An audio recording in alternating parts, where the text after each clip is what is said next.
So nigga Boosie killed 9 people, went to trial for 5. Used a 16-year-old to kill 5 people, and this kid didn't make over $50,000. He paid $2,000 per hit.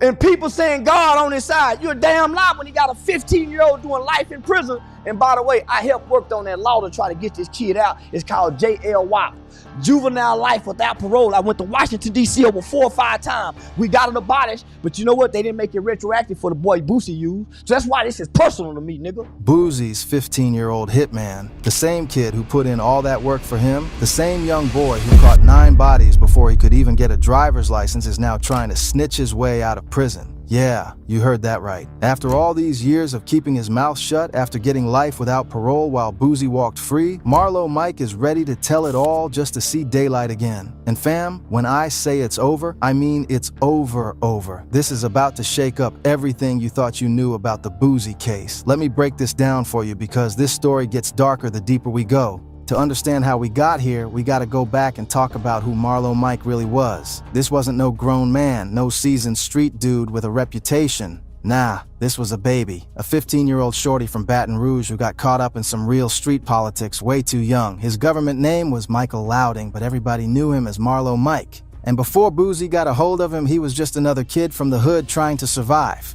Baton Rouge in the mid-2000s was a pressure cooker, fam. You had different sets beefing, you had the drug game going crazy, and you had rappers like Boosie and Webby putting the city on the map. But with that fame came enemies. When you making noise in the rap game and you still involved in street business, people start coming for your head. They want what you got. They want to take your position, and Boosie knew he needed protection, not just regular security, but people who was really about that life. Now Boosie, Lil Boosie, before he became Boosie Badazz, was on his way up in the rap game. This around 2005, 2006, and Boosie was making serious moves with Trill Entertainment. Hits like Zoom and Wipe Me Down was playing everywhere. But behind all them club bangers and street anthems, there was a whole other operation running. Street business, drug money, territory disputes, and when you in the streets heavy like that, you need people around you who gon' handle the dirty work without asking questions. That's where Marlo Mike came in. But here's what people don't understand. Marlo Mike wasn't some hardened criminal when Boosie found him. He was a kid, an impressionable young boy who probably grew up listening to Boosie's music, who saw Boosie as somebody who made it out, somebody who had money and respect. And when somebody like that takes you under their wing, you gon' do whatever they say. You gon' prove yourself. You gon' show them you worthy of being in their circle. But here's where it gets real crazy, fam. We not talking about one body. We not even talking about 2 or 3. Marlo Mike, at just 15 years old, was connected to 9 murders. 9.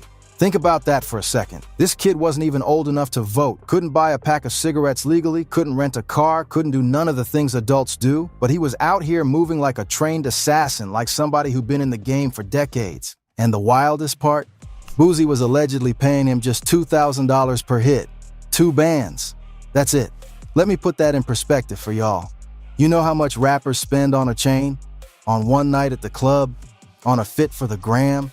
But this man was paying a whole human being, a child, $2,000 to take another person's life. Do the math, fam? 9 bodies at $2,000 each? That's only $18,000 total. Marlo Mike ain't even make $20,000 for destroying 9 families and throwing his whole life away. That ain't even enough to cover a decent lawyer if you get caught. That's modern-day exploitation type shit. Think about what $2,000 meant to a 15-year-old kid from the hood. That probably seemed like a lot of money at the time. That's some Jordan, some clothes, maybe help his mama with the rent. But what they don't tell you when you young is that blood money come with a price that money can't fix. Every dollar he made was a piece of his soul he was selling. Every trigger he pulled was another nightmare he'd have to live with forever. The streets was watching. Baton Rouge knew what was going on, but nobody was talking. You know how it go. Snitches get stitches, street code, all that. But behind closed doors, people knew Boosie had a young shooter on deck, and that young shooter was putting in serious work. We talking about hits that changed the whole landscape of the city. Rival gang members, people who crossed Boosie, folks who owed money or disrespected the crew. Marlo Mike was the enforcer, and he was doing it all before he even hit his junior year of high school. One of the most high-profile cases involved a man named Terry Boyd. Terry Boyd was killed in October 2009, and prosecutors said Marlo Mike was the trigger man. They said Boosie ordered the hit, and Marlo Mike carried it out without hesitation. But that was just one. There was others, so many others, that when the full scope came out, even people who was used to street violence was shook. How does a child rack up 9 bodies? How does that even happen without somebody stepping in to stop it? Now here's what people don't talk about enough: the psychological toll this took on Marlo Mike. Because yeah, he was pulling triggers, he was getting paid, he was earning his stripes in the streets. But he was still a kid, fam. A kid with a conscience. A kid who still had some humanity left in him. And when you stack up 9 bodies before you even grown, that weight start crushing you. Marlo Mike couldn't sleep at night, no cap. And I'm not just saying that for dramatic effect, this is real. While Boosie was in the studio making hits, performing at shows, traveling the country, living the rap life, this young boy was laying in bed haunted by the faces of the people he killed. That's 9 families destroyed, 9 mothers crying, 9 funerals, 9 lives ended. And for what? A couple $1,000s and some street credit? The guilt started eating at him. He wasn't built for this life long term. Nobody really is, but especially not a 15-year-old. See, when you're an adult and you choose that street life, you at least got a fully developed brain. You can rationalize it, compartmentalize it, live with it. But when you a kid, your brain ain't even finished forming yet. You don't got the mental tools to deal with that type of trauma. Every night became a battle. Every time he closed his eyes, he saw their faces. He heard the gunshots. He relived every moment, and nobody was there to help him process it. Boosie damn sure wasn't sitting him down like, hey, you good? You need to talk to somebody? Nah, it was just, here's another target. Handle that. Here's your money. Marlo Mike became a tool, a weapon, something to be used and discarded when it wasn't needed no more. And the crazy part is, he probably didn't even realize he was being used at the time. He probably thought he was being loyal. He probably thought he was earning his place in the crew. So what did he do? He went and told on himself? Yeah, you heard me right. Marlo Mike walked into a police station and confessed. Not because he got caught. Not because somebody snitched on him first. Not because they had overwhelming evidence, but because the weight of them bodies was too heavy to carry. He couldn't live with what he did. He needed to get it off his chest, even if it meant spending the rest of his life behind bars. Now, when that confession came out, the streets went crazy. On one hand, you got people calling him a snitch, saying he violated the code, saying real G's don't talk under no circumstances. On the other hand, you got people saying, yo, this was a child who was manipulated and used. This wasn't no grown man who knew what he was getting into, because let's keep it 100. Boosie was the adult in this situation. Boosie was the one with the money, the fame, the influence, the life experience. Marlo Mike was just a kid trying to prove himself, trying to earn respect, trying to be down with somebody he looked up to. Think about the power dynamic here for a second. When you 15 and you got a successful rapper, somebody you probably idolize, somebody who made it out the hood, telling you to do something, you gon' do it. You ain't got the wisdom yet to say no. You ain't got the foresight to see how it's gonna end. All you see is the moment, the opportunity, the chance to be somebody important. And here's the thing that really gets me. Boosie went to trial for 5 of them murders. He beat the case, walked free, and went right back to making music like nothing happened. Meanwhile, Marlo Mike got hit with life without parole. A juvenile, a baby. The system threw the book at him and said, you gon' die in prison. No second chances, no rehabilitation, no possibility of parole, just a cell and a lifetime of regret. The trial was a whole circus, fam. Prosecutors laid out how Boosie allegedly ran a criminal enterprise,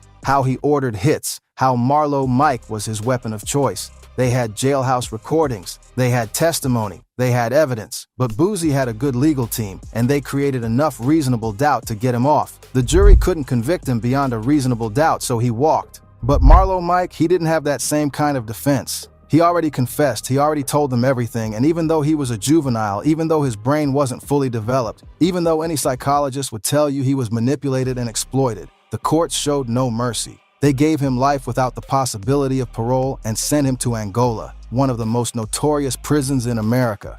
Angola State Penitentiary is hell on earth, fam. They call it the farm because it's built on an old slave plantation, and inmates still work the fields like it's the 1800s. It's violent, it's brutal, and it's where Louisiana sends people they never want to see again. And that's where they sent a 16-year-old boy, because by the time he was sentenced, he had just turned 16. They sent a child to die in one of the worst prisons in America. Boosie sleep good at night because he didn't pull no triggers. He can go on Instagram Live, throw pool parties, drop albums, do interviews, make millions, and act like his hands clean. But Marlo Mike, that boy can't sleep. He got 9 people's blood on his hands, and he gotta live with that every single day for the rest of his life. That's the difference between the one giving orders and the one following them. That's the difference between the kingpin and the pawn. But yo, it don't stop there. Because now we got Charleston White stepping into the picture, and if you know Charleston, you know he don't play when it comes to this type of stuff. Charleston been on a mission to get Marlo Mike out of prison, and he been calling out Boosie every chance he get. Charleston been fighting for something called JLWOP, Juvenile Life Without Parole. This a law that says kids who commit crimes, even serious ones, shouldn't be sentenced to die in prison because their brains ain't fully developed yet. Science shows that the part of your brain that handles decision-making and impulse control don't finish developing until you like 25. So how you gonna give a 15-year-old the same sentence you'd give a 40-year-old? Charleston went to Washington, D.C. multiple times, 4 or 5 trips, pushing for this law to get passed. He was working with organizations, meeting with legislators, telling Marlo Mike's story and stories like his. And they did get it abolished in some places. The Supreme Court even ruled that mandatory life without parole for juveniles was unconstitutional. But here's the cruel part. They didn't make it retroactive for cases like Marlo Mike's. So even though the law changed, it didn't help the ones who was already sentenced. New kids who catch cases might get a second chance, but Marlo Mike and thousands like him, they still rotting. That's why Charleston's so heated about this. He feel like Boosie got off clean while the kid who did his dirty work rotting away. And Charleston ain't holding back neither. He been calling Boosie out publicly, saying Boosie misled more juveniles in America than damn near anybody. He said Boosie should be sentenced to the max because he was the mastermind, the one who created this whole situation. He even said he want to get Boosie in a boxing ring just to punish him for what he did to Marlo Mike and other young kids who looked up to him. Charleston said something that really stuck with me. He said, Boosie sleep good at night because he didn't pull the trigger. That baby can't sleep. He was 15 years old with 9 bodies. He went to go tell because he couldn't sleep at night. Why you throwing your pool party? That baby had 9 bodies at 15 years old and he committed them all. He has to get it out his heart. That's why he went to the police and told, can't sleep at night. You done killed 9 people and you can't tell nobody about it and you a baby. And that's real talk, fam. Charleston pointing out the hypocrisy. How you gonna live your best life while the kid you turned into a killer is suffering every day? How you gonna rap about street code and loyalty when you left your young soldier to rot? That don't sit right with a lot of people. Now look, I know some of y'all gonna say, but Marlo Mike chose to do what he did. He pulled them triggers. He could have said no. And yeah, you right to some extent. He made them decisions. But let's not act like a 15-year-old got the same judgment as a grown man. Let's not act like Boosie didn't have influence over this kid. When you young and you got somebody with money and fame telling you to do something, somebody you look up to, somebody who representing everything you want to be, you gonna do it. Especially when you ain't got no strong father figure, no guidance, no other options. This the type of story that show you how the streets really operate. It ain't always the shooters who get away. It's the ones who never get their hands dirty. The ones who got enough money to beat cases, hire the best lawyers, and keep their name clean. Meanwhile, the young boys who do the work end up destroyed, either dead or locked up forever. And this ain't just about Boosie and Marlo Mike. This is a pattern we see over and over in hip-hop and street culture. You got older dudes using younger dudes to do dirt. You got rappers with influence turning kids into shooters. You got a whole system that profits off of black and brown bodies filling up prisons. Marlo Mike is just one story out of thousands. Think about how many young boys right now looking up to rappers who glorify violence. How many kids listening to murder music and thinking that's the way to get respect. How many 14, 15, 16-year-olds out here willing to throw their life away for somebody who don't really care about them. The culture got us out here destroying ourselves while other people profit.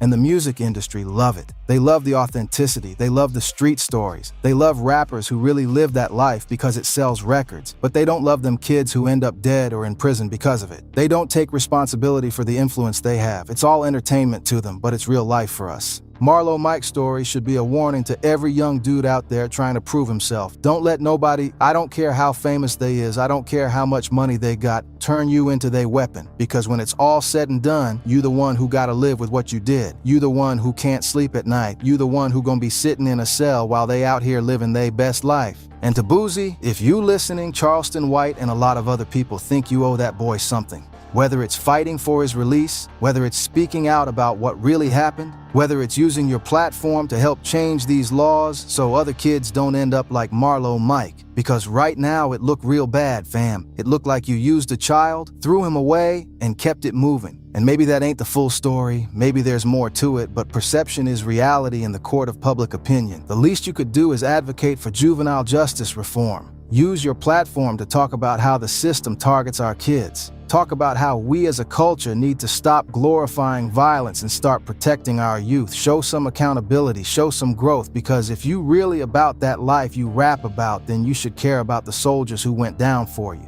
At the end of the day, this story bigger than Boosie and Marlo Mike. This about a culture that glorifies violence, that turns kids into killers, and then acts surprised when they end up dead or in prison.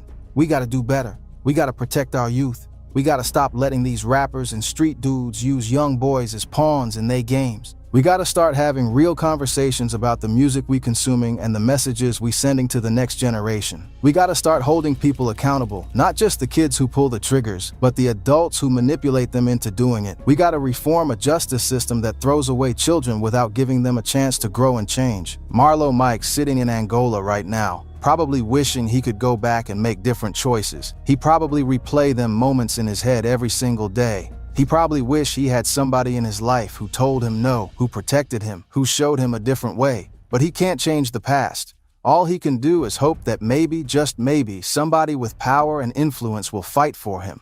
And right now, Charleston White, the only one really doing that. The question is, will it be enough? Will Marlo Mike ever see freedom again? Or will he die in prison for crimes he committed when his brain wasn't even fully developed? That's up to the courts, the lawyers, the activists, and maybe, if he got any conscience left, Boosie himself. So what y'all think? Should Marlo Mike get another chance? Should Boosie be held accountable? Should we as a culture do more to protect our youth from being exploited? Drop your thoughts in the comments.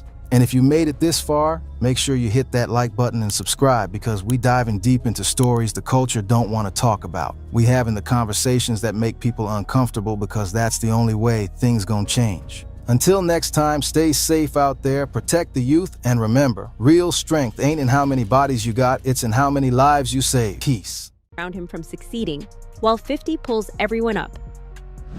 I mean, Jay-Z's on a whole nother level. Like, I mean, you know, true. He's like, but you know what I like about 50? 50's on a whole nother level, but he's still approachable. You still get to meet the people and you know, Jay got to remember the people that made him. You know, I'm not saying I don't got respect. I respect Jay-Z, 50, used to respect, you know, Diddy, but all that crazy going on. But, you know, I always respected him because I looked at, for New York, those were like the... Beyonce is getting ready to dip after 50 Cent announced that he's going to release a second documentary, exposing everyone who has ever worked with Diddy. Jay-Z and Beyonce were supporting Diddy from the shadows all along, and now karma is finally catching up to them. Will Beyonce leave Jay-Z, or is she trying to quit the industry so they don't give you the trophies? I got the checks. I didn't get the trophies. Like Jay got all trophies. Man, that's cause he signed that contract. What contract? The one with Beyonce. If you don't sign, you don't give him a trophy. She ain't coming. If Beyonce done ran down on you once, fifth. Come on, man. She did. She did work. She jumped off the thing, off the ledge. I was like, I didn't really know what to do. Sister JJ, he'll look at you and go, nah, that happened. So Beyonce jumped down on you. He jumped down. She was like on a windowsill, right? We was in Vegas, she said. I come home. I'm talking to her. She jumped out. She was like, and I'm like, wait, what is she doing? That stuff, that's me and Jay-Z stuff. This ain't got nothing to do with you. Girl, don't come. So who wasn't there? Me. I'm talking to Jay talking. As soon as I talked to Jay, she jumped down, came over. I said, oh, look at this. They about to jump you.